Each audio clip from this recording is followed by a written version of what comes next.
Hi,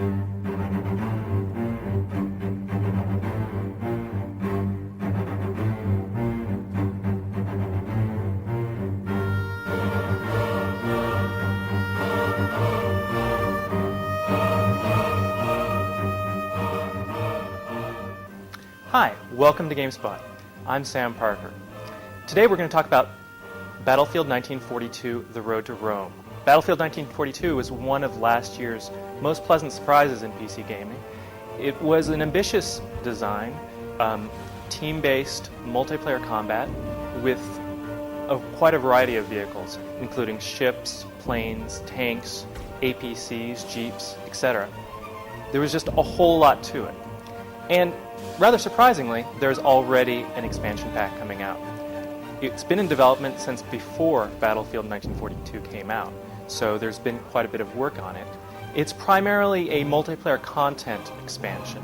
Let's say it is composed of 6 maps, a number of new vehicles, and some new infantry weapons. As the name of the expansion might indicate, The Road to Rome takes place in Italy.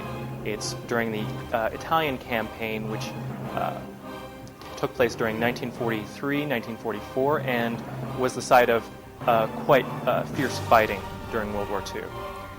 The Road to Rome starts off, just in terms of its context, with an amphibious assault of Sicily, and then the Allies, which include the US forces, the British forces, a new force, the Free French, together work their way up.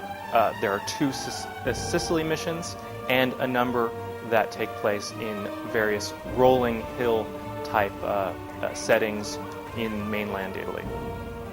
The other new fighting force in The Road to Rome is the Italian side, which is actually the primary Axis opposing side in the expansion maps. For both the Free French and the Italians, there are the new player models as well as new native language voice packs, so that you can hear your own side and others giving orders and what have you in the native language. Road to Rome's most central feature are the 9 new vehicles.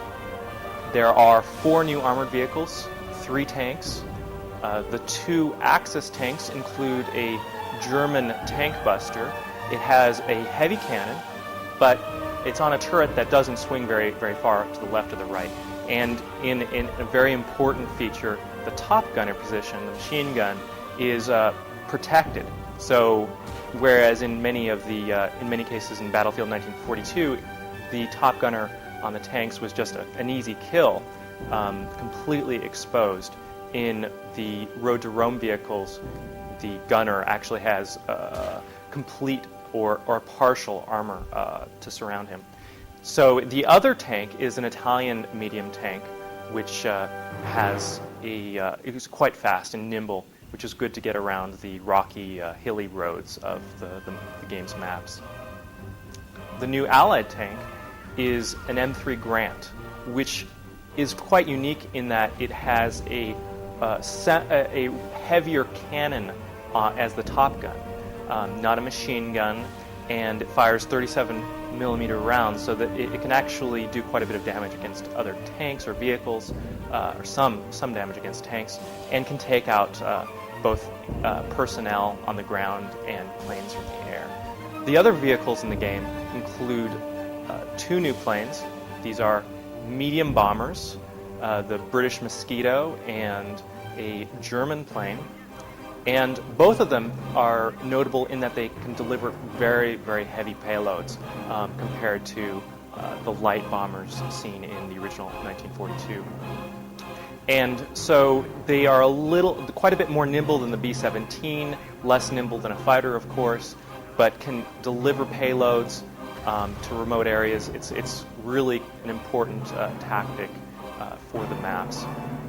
There's also some anti-tank guns, stationary anti-tank guns on some of the maps, which, for people that found it hard to defend special points as an infantry, this is kind of your chance. in that you can just jump into an anti-tank gun. It doesn't take too much damage, but you can deal a fair bit. So with the element of surprise, it's even possible to take down a heavy tank. There are also 3 new infantry weapons. There's an Italian machine gun, which fires very powerful rounds. There's the Sten submachine gun and a bayonet fixture for the engineer rifle. So it can be quite satisfying to just run up to somebody, get an instant kill with the bayonet. There are 6 maps.